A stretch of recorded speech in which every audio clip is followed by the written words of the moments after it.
Salut à toutes et à tous, c'est Vince Attack. Et nous aussi, un peu, on va changer de Lyon. C'est bien un peu de temps en temps de parler un peu des autres clubs et c'est intéressant parce que on est impacté indirectement ou directement par tout ce qui se passe. Voilà, là, bon, moi, écoutez, j'ai un ami qui est supporter du Paris Saint-Germain, Simply The Best. À une époque, il était un peu avec moi sur la chaîne et on a regardé le match hier. Et puis voilà, parce qu'on aime le foot, même si c'est pas mon club, j'aime suivre le foot. Et moi, je fais partie des gens qui essaient d'être intelligents. C'est-à-dire que oui, quand il y a d'autres clubs français en Coupe d'Europe, j'aimerais qu'ils gagnent, même si c'est pas Lyon, même si c'est les rivaux. Pourquoi? Mais parce qu'on est dans la merde. On est dans la merde. On n'a plus de clubs en Europa League. C'est le pire, ça, déjà. On n'a plus de clubs en Europa League. L'Europa League, c'est un peu le poumon, enfin, c'est un peu le centre d'une Ligue 1, ou enfin, d'un championnat. Je veux dire, ta santé en championnat, soit d'abord avec les clubs que tu as en Europa League, parce que c'est un peu le ventre mou de ton championnat. C'est un peu ce qui fait tourner ton championnat, c'est les équipes qui, qui jaugent ton championnat, c'est des équipes qui peuvent influencer sur le titre de champion, sur la relégation. Ces équipes-là qui restent dans le ventre mou, dans le haut enfin, pas sur le podium, mais en dessous. Mais déjà, c'est un indicateur. On n'en a pas. C'est une catastrophe. Là, on a deux clubs en Ligue des Champions, encore en huitième. On a le PSG Lyon. Honnêtement, Lyon, vous savez ce que j'en dis en ce moment, c'est une catastrophe. Alors après, dans le foot, tout est possible, bien entendu. Et au fond de moi, en regardant le match, j'y croirais un peu. Mais on va pas se voiler la face, on a tellement peu de chances de se qualifier et de gagner que bon, on est très pessimiste. Mais comme je vous dis, le foot est un des rares sports où une équipe complètement minable et peut battre une équipe monstrueuse. Enfin, c'est ça. Le foot, c'est un sport qui est comme ça, tout est possible. Hein. Voilà, je vais pas vous raconter tous les exploits qu'il y a eu des fois en Coupe du Monde ou en Coupe d'Europe, ou même en Coupe de France, hein, toutes les fois qu'il y a eu Carquefou qui a battu Marseille, ou des trucs comme hallucinants.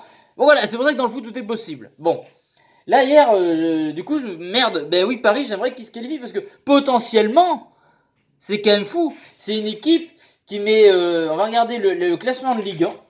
C'est ça que je vais vous parler en fait. Ligue 1, oui, classement. C'est une équipe voilà, qui met 10 points sur le deuxième, qui en met 20 sur le troisième. Donc c'est-à-dire c'est une équipe qui surdomine le championnat, qui a des joueurs extraordinaires, qui a une équipe sur le papier monstrueuse. Donc c'est la tête du championnat. C'est-à-dire en France, tu fais pas plus fort que le Paris Saint-Germain ces dernières années. Ça me fait chier de le dire, parce qu'à une époque c'était Lyon, mais là c'est comme ça, ils écrasent tout le monde. Sauf que cette équipe qui écrase tout le championnat de France se pisse dessus à chaque huitième de finale. Alors, le match d'hier, eh bien, honnêtement, bon, déjà Dortmund, superbe ambiance, superbe stade, ça, j'ai toujours bien aimé ce club. C'est vraiment une ruche, c'est impressionnant, mais GG aux supporters, je crois un stade de plus de 90 000 places, tout le temps plein. Enfin, une ambiance de fou, ce club est magnifique. Déjà, dédicace au Borussia Dortmund, c'est un club magnifique. Ça, de base, voilà. Mais, je suis désolé, l'équipe qui avait sur le terrain hier n'était pas impressionnante. Elle était même maladroite, même en attaque. Voilà. Franchement, c'était pas non plus. Bon, ben voilà, il y a eu Haaland qui a mis des buts, voilà, extraordinaires, enfin surtout le deuxième. Mais franchement, pour moi, il a de ce mec-là. Ah oui, je suis peut-être de. C'est pas que je suis de mauvaise foi, c'est pas mon club, le Paris Saint-Germain. Mais honnêtement, je trouvais que individuellement et sur le papier, il y avait moins de qualité que le Paris Saint-Germain. Cela dit, Dortmund, qu'est-ce qui les a fait gagner hier? Ils ont plus joué en équipe et en bloc que le Paris Saint-Germain, qui ont joué en totale individualité. Ce format là, enfin cette composition 4-3-2-1, c'est n'importe quoi. Je ne comprends pas ce que fait Tourelle. De faire qu'un changement déjà, c'est ce que je disais à mon pote, mais on est à la 60e et c'est la merde et pas de changement. Est-ce qu'on est obligé de mettre Neymar, Mbappé, Di Maria absolument en pointe? Pourquoi Cavani, qui est le meilleur buteur du Paris Saint-Germain, ne serait pas en pointe? Mbappé, je suis désolé, j'adore Mbappé, il m'a fait pleurer de joie à la Coupe du Monde. Mais il est très mauvais en ce moment. Il a certes fait une passe D à Neymar, mais il est très mauvais. Il pense qu'à sa gueule, il a un melon comme ça. Qu'est-ce que c'est ce bordel? Qu'est-ce que c'est que ça? Et voilà. Et cette équipe était totalement déséquilibrée. Je veux dire, là, le mec a joué un 3-4-2-1, mais c'était plus une équipe avec. Enfin, il y avait 5 défenseurs, quoi.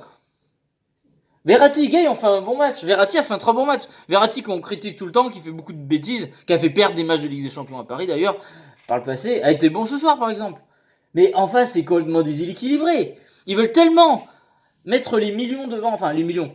Oui, bah Neymar et Mbappé, absolument, faut les aligner. Di Maria aussi. Et t'as des mecs sur le banc, ça me fait mal au cœur. Pablo Sarabia, qui pour moi est une des meilleures recrues du Paris Saint-Germain. C'est un joueur extraordinaire. Et d'ailleurs, on a vu quand il est rentré, ça allait un peu mieux, je trouvais. Mais vous le mettez titulaire. Là, c'est complètement déséquilibré. Parce que là, c'est une équipe qui joue avec 5 défenseurs, 2 milieux def, et puis 3 attaquants. Donc, ils sont où les milieux offensifs et créateurs finalement? Parce que pour moi, Verratti et Gay ont joué totalement en milieu défensif là. Pourquoi tu mets pas que Gay en milieu défensif et tu fais rentrer, je sais pas, Sarabia, tu laisses Verratti un peu plus haut? J'ai pas compris. C'est totalement déséquilibré.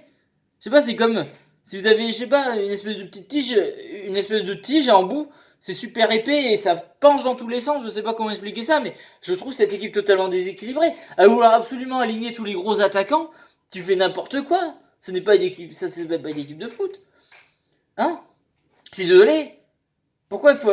Pourquoi. Alors, moi, là, franchement, même si Di Maria plante en championnat, je sais pas, j'aurais au moins mis Cavani en pointe. Cavani, mais c'est un joueur extraordinaire qui a de la classe, qui peut débloquer les choses à tout moment. On l'a vu contre lui, on est rentré, il a planté. Le mec, pourquoi il l'a pas fait rentrer au moins? Pourquoi il a pas mis sur.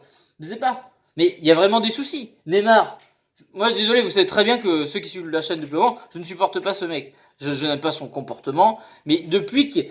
Même avant qu'il soit au Barça, tout le monde me saoulait avec, je ne supporte pas. Et au Barça, il me saoulait aussi. C'est pas depuis qu'il est à Paris, il m'a toujours saoulé ce mec-là. À la Coupe du Monde, on n'en parle pas. Bref, une tête à claque, je suis désolé, c'est comme ça. Et le souci, c'est qu'Mbappé déteint sur lui, totalement tête à claque. Bref, des joueurs qui pensent, les 3 de devant, pensaient qu'à planter pour leur gueule. Voilà. Mais est-ce qu'ils font des replis défensifs? Non. Est-ce qu'ils, à part être devant et atteindre les ballons et les faire des belles passes, ça ne sert à rien. Ils font pas de repli, rien. Mais ton équipe, c'est normal qu'elle s'est fait manger en face. Je vous dis, franchement, c'était pas incroyable le Borussia Dortmund. Là, l'équipe, en plus, ils ont eu des blessés, mais sur le terrain, c'était pas extraordinaire non plus. C'était pas, attendez, c'était pas une équipe qui fait peur, quoi. Je veux dire, elle était largement prenable cette équipe. Et encore, ils étaient malgré les 2 buts qu'ils ont mis, ils étaient extrêmement maladroits en attaque. Il y a plein de buts qu'ils auraient dû mettre. C'est la folie. Et c'est très inquiétant. Je me dis, mais pourquoi absolument mettre Neymar, Mbappé, Di Maria, pour que derrière t'aies 5 défenseurs et 2 milieux défensifs, et que t'as aucun mec qui va créer du jeu ou je sais pas quoi là. Hein? Parce que je suis désolé, là, normalement, bah, regarde, tu mets Neymar en pointe, en milieu offensif. Mais même, pour moi, c'est pas son boulot. Mais même, c'est trop déséquilibré, ça n'a aucun sens. On se force à mettre des joueurs en dépit de la cohésion de l'équipe. Moi, je le dis, c'est con à dire. J'en suis persuadé, je dis ce que je disais à mon pote. Moi, je suis sûr que le Paris Saint-Germain, tant qu'ils auront toujours Mbappé et Neymar et qu'ils se mettront la pression pour absolument les aligner, quoi qu'il se passe, en dépit de la composition d'équipe, de la compo d'équipe, d'une compo d'équipe logique, ça n'ira pas. Et peut-être qu'un jour, quand ils n'auront plus Mbappé et Neymar, et qu'ils laisseront plus de chance à Pablo Sarabia et redonner confiance à un Cavani. Bon, j'espère qu'Icardi pour eux va un jour retrouver aussi son niveau. Mais je veux dire, c'est complètement déséquilibré. Imaginez des joueurs qui ont été Kurzawa et Verratti ont été meilleurs pour moi que les autres devant. Voilà. Kipembe a pas été très bon. Bon, ça c'est pas nouveau. Voilà, je trouve un peu surcoté ce joueur. Navas a fait un match extraordinaire. Mais voilà, franchement, je ne comprends pas cette obsession là de pression. Vraiment, ce coach, il est mauvais, hein, Tourelle. Je suis désolé, je n'ai jamais été fan. Mais bon, voilà, je vous dis ce que j'en pense, je suis très sévère. Après, honnêtement, 2-1, t'as mis un but à l'extérieur. Honnêtement, le PSG peut encore se qualifier. S'ils tirent les doigts du cul, ils peuvent le faire. Voilà. Excusez-moi, ça doit être mon gardien qui passe aspirateur dans le couloir. Ça fait du bruit, n'inquiétez pas.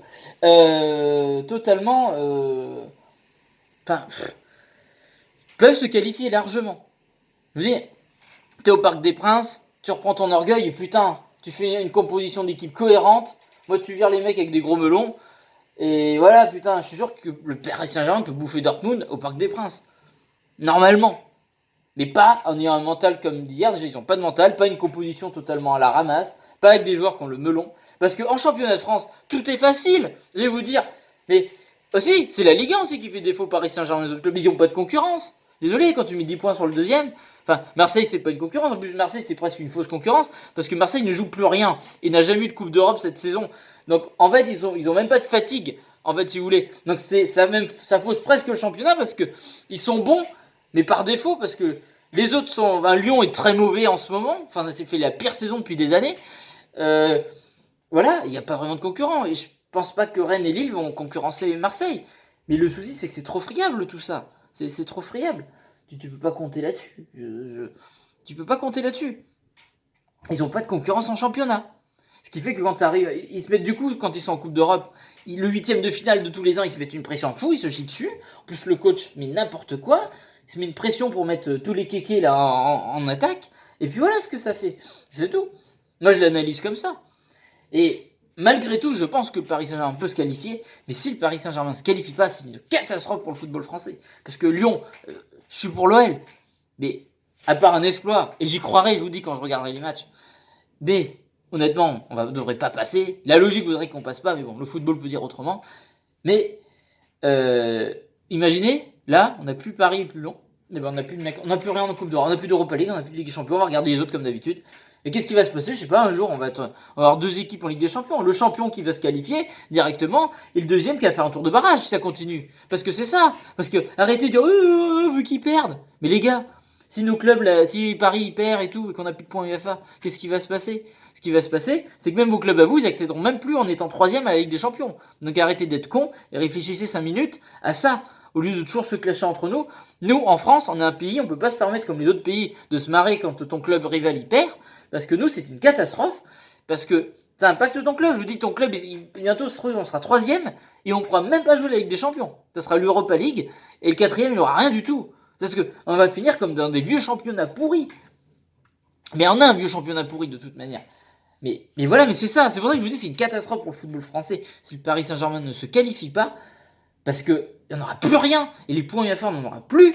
Et on fera plus rien. Cette coupe déjà qui est compliquée. En plus, on va pas se leurrer, clairement avantagé pour certains clubs au niveau de l'arbitrage, des tirages, des fois c'est bizarre. Il y a quand même des bagouilles, je suis désolé. Enfin, on avantage les autres, je suis désolé, c'est pas rageux. Mais en plus, on a une mentalité de merde, on est mauvais dans notre championnat. Si en plus on arrive, qu'on fait que de la merde, on n'est plus dans des compétitions européennes, mais ça va être de la catastrophe. Et que vous soyez supporter de Lyon, Marseille, Saint-Etienne, Lille, Rennes, Reims, on s'en fout de dire franchement rigolez pas quand les autres se cassent la gueule en Coupe d'Europe parce que votre club il y accédera jamais parce que à ce moment-là on va perdre des points, des places, il y aura plus personne en France qui fera la Coupe d'Europe, il y aura 2 clubs et basta. Ça serait une catastrophe. C'est ça qui est inquiétant les gens. Les performances des clubs français, ça impacte tout le championnat. Et moi déjà que c'est pas séduisant, Paris Saint-Germain ils arrivent à faire venir des gros joueurs parce qu'ils ont du fric.